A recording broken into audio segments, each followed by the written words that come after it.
everyone, in case you don't know me, I'm Frankie, and I have now been an entrepreneur for about, I would say, a little bit over 2 years, and I would say I'm okay at it. I had to reclaim this label of an entrepreneur. Like, what does that actually mean? Especially within my context. I think when a lot of people think about entrepreneurs, they probably think, Elon Musk, Jeff Bezos, I don't know, but I think Martha Stewart, so that's a little bit more my definition of what an entrepreneur is. You don't have to be a tech billionaire to be an entrepreneur. And to me, I like to go back to the roots of the word itself, entrepreneur. Entrepreneur, which literally means the undertaker. And I feel like to a big extent, I am an undertaker. I like to take on new projects, new things, and I always did ever since I was a kid. I was very involved in the community. Since high school, I love to volunteer. I love to get my hands on everything I could in terms of community outreach. And a lot of times that converts into a career in the nonprofit world, so at an NGO or the UN. But for me, it really took me down a different path, because it was a path of mostly following what my interests were. And at the time in high school, I ended up gravitating more towards the sciences, even though I really did love political science and law and international affairs. I just never saw myself doing anything related to that. So instead, I went the safe route, which obviously for a lot of immigrant kids out there usually means going into the sciences, engineering, medical school, things like this, right? And for me, it also meant that I was very much aligned still with my interests. So I loved the sciences growing up. I loved figuring out what makes everything work in our world, and specifically what makes us work as human beings. So as I went into college, as I went to McGill University in Montreal, I decided that I wanted to potentially pursue a career in the sciences, in the life sciences. I had in mind to become a physician. Ever since I was a little girl, I wanted to become a doctor. And I think it was mostly for my own kind of dreams. It wasn't something society really pushed on me, or specifically the society I had access to, which were my parents and my family. They never really cared much about what I did as long as I was doing something smart, quote unquote. Both of my parents are engineers by training, so obviously they kind of prioritized and valued the sciences, but it wasn't like they were pushing me to do anything that I didn't want to fulfill or pursue. So instead, I went after the sciences out of my own interests, and I loved what I was studying at the time. I was doing physiology, human physiology at McGill. I loved learning everything that had to do with the human body, the human brain, neuroscience. AI was just starting up back in 2016. And I just felt, yes, this is what I want to do, computational neuroscience for the win, So that's essentially what I became specialist in. And when I say specialist in quotation marks, I really mean I'm more than the average. I know more than the average scientist about this topic, but that doesn't mean I'm an expert or a PhD on it, or I have a PhD on it, right? So instead, by the time that I would graduate from my bachelor's of science in the life sciences in human physiology, I decided that I had enough of a taste for what medical school would look like. And I saw myself thinking that perhaps I was not really well fit for that, even though I do consider myself to be an empathetic person, and I think we need more doctors like that, definitely. I just didn't have the mental and emotional stamina to really go through medical school with potentially a lot of the people that I didn't even like in college, right? So it was really a question of, do I see myself spending the rest of my life, or at least the next 20 years of my career, with people I just graduated from this bachelor's with, and with whom I have nothing in common, and I felt a little bit like an outcast, and in a lot of ways I still am. So that kind of gave me this impression that if I wanted to do something really meaningful and impactful, there potentially were other ways to do so, beyond specifically going into medical school and, getting myself in debt, because, in Canada, it can cost upwards of $500,000 for you to actually be able to finish your medical school degree, and nothing is guaranteed to you, right? So you still have to get placed. And I decided, you know what? I don't think this is for me. I don't want it enough, at least not this specific path, this specific profession, for me to really feel that I can invest a lot of time and effort and money into it, and energy, really, life years into it. So I decided, no, I'm not going to follow this path. Instead, I had a really, really great mentor towards my last year of uni. And in his lab, I ended up deciding that I wanted to pursue a master's. Now, this is not something I was considering up until the very last year of my degree. And the reason for that is because I was just so fed up with school. I think a lot of people can relate to that. I was the kind of young person that instead of going out and partying and, loving the life in college, I really just wanted it to be over as soon as possible. Not just because of the standard, the sort of standard that at McGill, it was very elitist, it was very, cutthroat, but also because I felt beyond the academics, which were already a pain. I just didn't see myself in this environment where I would pay another $40 to $60K for a master's, and I saw very little return in that. And I think a lot of people are starting to realize that, young people also. But I do think college gave me one good thing. And this one good thing, well, it gave me a lot of things, but this one specific thing that I'm referring to is an ability to be a critical thinker and to see myself beyond my own ego in an environment now where a lot of other people are smarter than me, are cleverer than me, and are more resourceful. And indeed, also the discrepancies there, both genetic and socioeconomic. I think those discrepancies between me and my peers in college really helped me understand that I'm not special. Nothing I will ever do will be special enough to justify all of this investment. So instead, pursuing a master's in Canada would never make sense because, I just thought I'm not smart enough. I am not hardworking enough even to want to, and I don't want to have the energy and waste the money to go and get myself another degree. So instead, I had a dual citizenship. I was born in Portugal, so I have Portuguese citizenship. And I decided we shall take a different course. So if I do want to pursue a master's, since I was really motivated and encouraged after this positive experience in computational neuroscience at a lab at McGill, I decided I shall look abroad. And I did this one big trip 1 year before I graduated in 2019. I went all around Europe with 2 friends. And during this trip, I was kind of house shopping for what's my next go-to city and what's a place where I can see myself living for the next at least 2 years for me to apply to a master's there. And thanks to European education, a lot of different countries in Europe, in the EU, actually afford you free university education. And I was like, if I can do it for free, why would I not do it for free, right? So that's how I got to Sweden, all right? So Sweden was my main top choice. I ended up coming to study here in Stockholm. I studied at 3 main universities in Stockholm. It was a joint master's between Karolinska Institutet, a top 10 medical school in the world, KTH, Royal Institute of Technology and Engineering School, and Stockholm University. So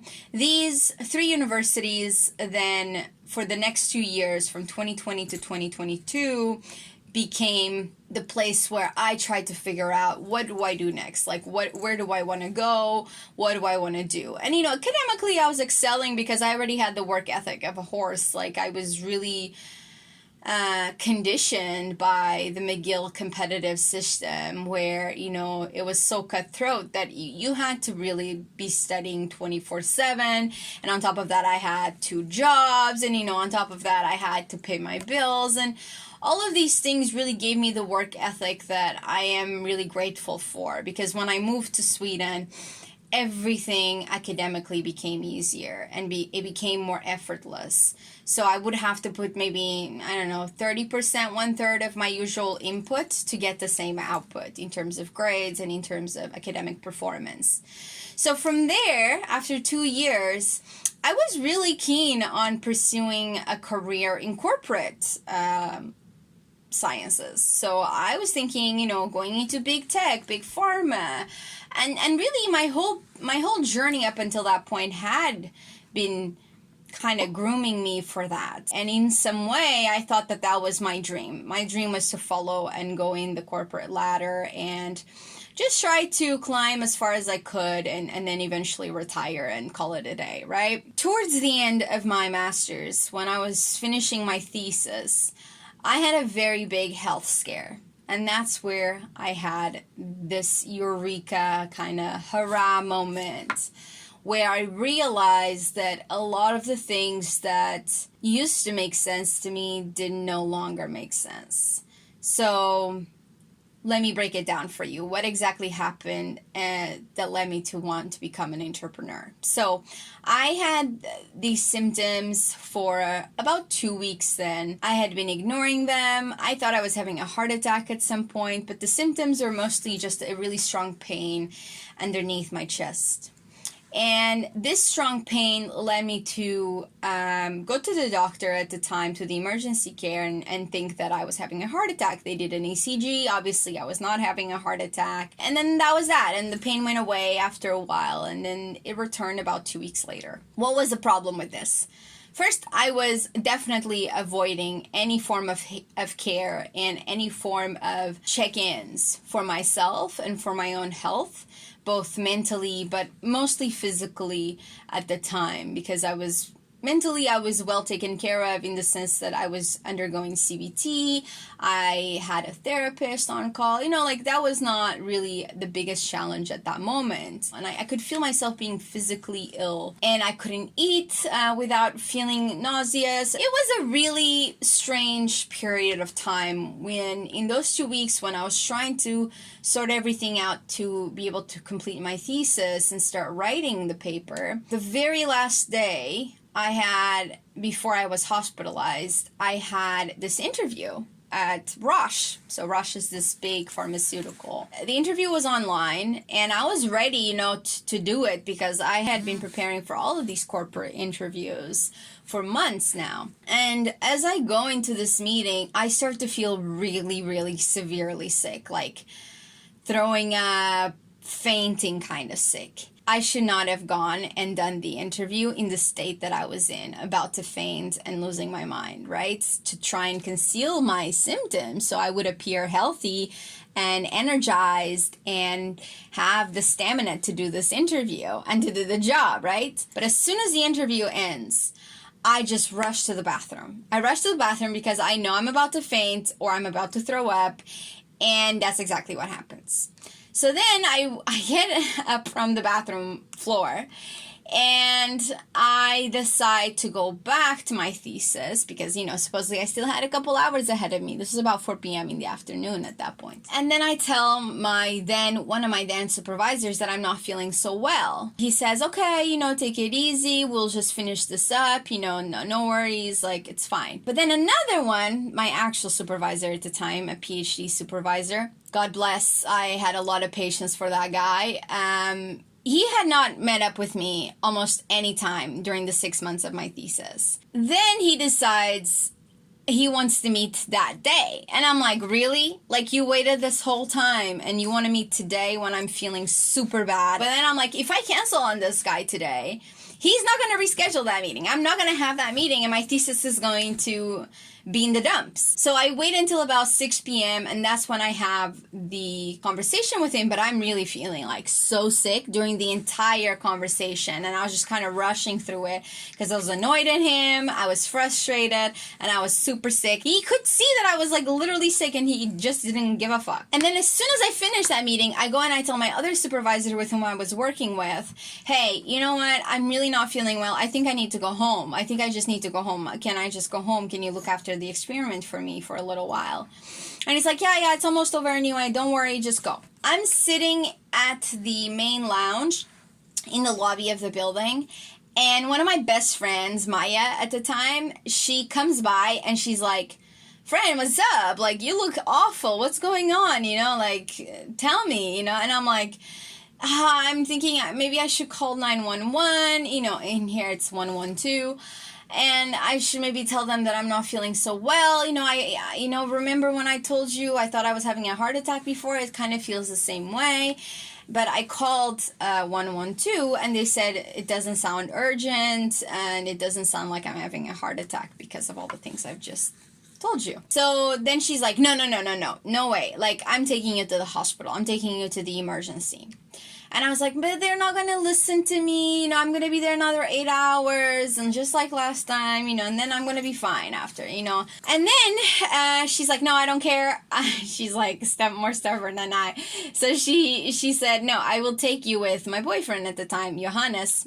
God bless him. So then I go there, and within like 30 minutes, they had me take a blood test. Within about an hour, I was in my own private room, and the doctor came in, and she's like, I got some serious news. And I'm like, what are you talking about? You know, I just got in here. You know, it's not that big of a deal. Oh, and why? Because I had fainted when the nurse was taking my blood, and then I threw up again. It was like crazy. So then she's like, I got bad news. You know that your bilirubin, it's this like liver enzyme, is really through the roofs, the levels. And I'm just like, okay, what does that mean? You know, like she's like, you must be having a liver shutdown. And I'm like, what are you talking about? I literally don't drink. I don't do anything crazy. No, like that's impossible. So she's like, no, you are. We need to figure out why. You probably have an infection, a bacterial infection, because we see a lot of inflammation with these markers. So you need to go for a CT scan right away. And I'm like, okay. And by the way, this whole time I'm completely alone in the hospital because I told Maya to, you know, go home because I didn't think it was going to be that big of a deal. I stay overnight, and the next day the doctor comes around and she's like, yeah, we need to do more tests. The tests were inconclusive. We really don't know what's going on. And you need to do an MRI. I don't eat anything for the rest of the day. And the one time that they let me eat something, I threw up everything and I have the worst pain I've ever experienced in my life. So I asked for morphine and I asked for, you know, like oxygen, and they're like, you're having a panic attack. And I'm like, yeah, probably, because I'm literally panicking that I've never felt so much pain. Fast forward to the next day after I've been under observation again, a nurse comes around and he tells me that he spoke with the doctor and the doctor wants me to take these antibiotics. And I'm like, antibiotics I'm not taking unless you're telling me I have a bacterial infection, which, to be honest, you have not proved that that's the case. So I'm not taking any antibiotics until that's the case, because, you know, we have antibiotic resistance for a reason. And then they come back to me with a diagnosis that literally shocked me. Okay, so this is the moment. This is the moment where I had my eureka light bulb on. They come back to me and they tell me, we believe you have this rare disease that is attacking your own liver cells and causing this inflammation. And, you know, even though you might not have a bacterial infection, currently you need antibiotics just to reduce any possibility of a bacterial infection and also the inflammation. And I was just like, okay, let me Google this very quickly, see the articles on science journals, and come back in 30 minutes and I can tell you whether or not I'll take those antibiotics. So I check, and this disease essentially was a very serious, rare disease that did exactly what they described and fit exactly my symptoms, especially with my liver. And essentially it meant a death sentence if I did not get a liver transplant within 7 years. So they literally were saying, you're going to die from this. Your own body is killing you if you don't get a liver transplant, which, by the way, is super hard to get, and you're not a priority case. And within these 7 years, you'll have time to adjust to a life crippled by chronic disease. And that really, really, really shook my worldview, essentially, because up until that point, I had been working towards goals that were 10, 20, 30 years in the making. And the moment that lifespan was shortened to just 7 years. So for 24 hours, I was calling my family, my friends, everybody that knew I was in the hospital at that point, and telling them I had a death sentence. Okay, so this was probably the worst I've ever felt in 24 hours, even though I was tired and I had no energy, no patience for anything else. But I remember vividly that moment when I had to tell my mom that I believe this was the diagnosis they were giving me and that it was true and it matched my symptoms. And that was probably the most heart-wrenching call I've ever done to my mom. It really shook me. For 24 hours, I cried. I tried to sleep it off. I tried to say tomorrow is another day.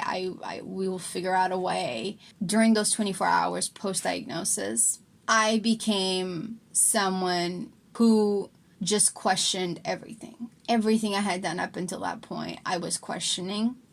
Not in the sense that I had not been intentional about my steps, but more like I had not been living in alignment with a lot of my values for a long time. And I was ready to sell my soul to follow and climb up that corporate ladder. You know, even on the day that I was hospitalized, I was willing to compromise my own health, my own needs over the potential, not even the guarantee of a job in this environment.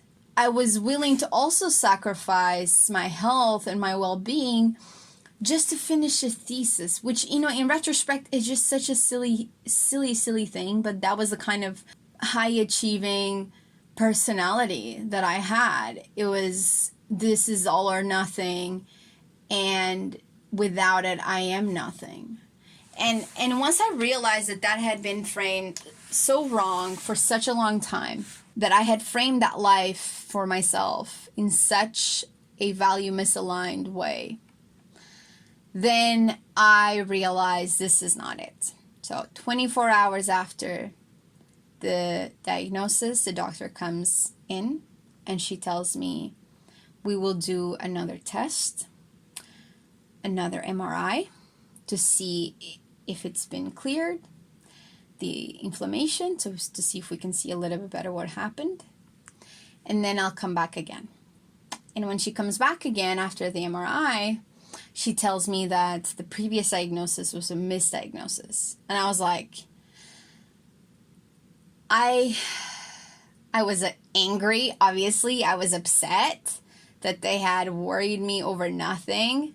I called my mom, I called everybody again to tell them that actually I was going to be okay. I was going to be fine. And what actually ended up happening was very solvable. They just had to have a surgery, you know, clean the infection away. Some of the gallstones that had escaped my gallbladder were the ones causing the infection. After the surgery, I just kept thinking, what if it had been true? What if that was my actual reality today? It was such a life-defining moment because it made me realize what actually mattered and what actually was important. From that point onwards, the first thing I did within the first 2 months of recovery was spend time with family and friends and truly honor that moment. I graduated, I finished my thesis, said hell to the hell with my supervisor. And I ended up arriving at a conclusion that a lot of the shit that I was worried about and a lot of things I cared about really didn't matter. So instead, I needed to focus on things that I actually did care about.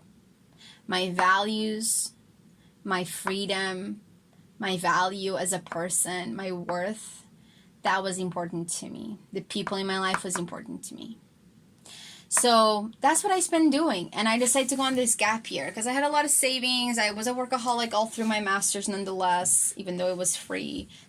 I wouldn't have to pay tuition fees, but I still paid for my costs of living here in Sweden. After all of this, a few months into my gap year, where I decided I'm going to take time to figure out what I want to do and where I want to go and who I want to be and what is important to me after this big health scare. 2 months into it, I got bored. And after my family and friends left to pursue other things and my family went back home after graduation, I decided, all right, then I guess I'm so bored. I'm looking on Google. I'm checking out YouTube videos. I might as well start a business. So that's kind of how I got into entrepreneurship. And my first business was actually something I wanted to start with my mom. And we did. It didn't end up being amazing. I could tell you about why in another video. But I genuinely loved the thrill of learning. Every day I was learning something new. Every day I was learning about marketing, about sales, about, management, about operations, logistics, supply chain. I was really just trying to absorb as much as I could. And I realized that entrepreneurship, even though it had not been a path that I chose, it was a path that chose me and definitely fit with my needs as a person and as a young professional. And ultimately, it also reinforced a lot of my beliefs and a lot of my values. So that's how I ended up here. And when we talk about values, my main ones today, still to this day, since that event 2 years ago, have been independence, freedom, self-fulfillment and purpose, and collaboration and community. So these are still my values to this day. And they are the reason why I enjoy being an entrepreneur. People are entrepreneurs for different reasons. Some people want to seek status or prestige or, financial wealth. And I'm not going to say those things don't play a role in my decision making either, because that would be delusional and completely dishonest. But I do think that my main goal as an entrepreneur has always been to live a life fully in alignment with those values that I care about. I'm so happy now and glad that that happened early on in my life, as opposed to 10 years from now, after I had gone through the corporate ladder, to realize it would have taken me so much longer to realize that that's not the path for me, that that's not the kind of person I want to be. It would have taken me such a long time to realize what I now know is true, to get that wisdom. So I am grateful that that happened to me at 24.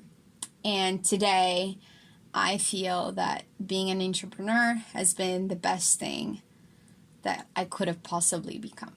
And as a final note, obviously, the only reason why I didn't become an entrepreneur in the life sciences, which is what I studied, is because if you want to become a biotech or a biology/technologist entrepreneur, you have to either, one, have a lot of backing, so funding up front, right? Huge amount of money and investors, or you have to have almost the social capital, the human capital, to be able to pull those resources in other ways. And I had none. I don't come from a rich family. I don't have rich friends. And I wanted to retain that fundamental freedom and independence value of not wanting to rely on investors to tell me what to do with my life, how to run my business, and what things we should stand for or not. I didn't want to sacrifice my values for profit. So I decided that a better way to go about it would be to accumulate and accrue wealth in a more traditional, hardworking, smart work kind of way. And over time, hopefully that will grow and build.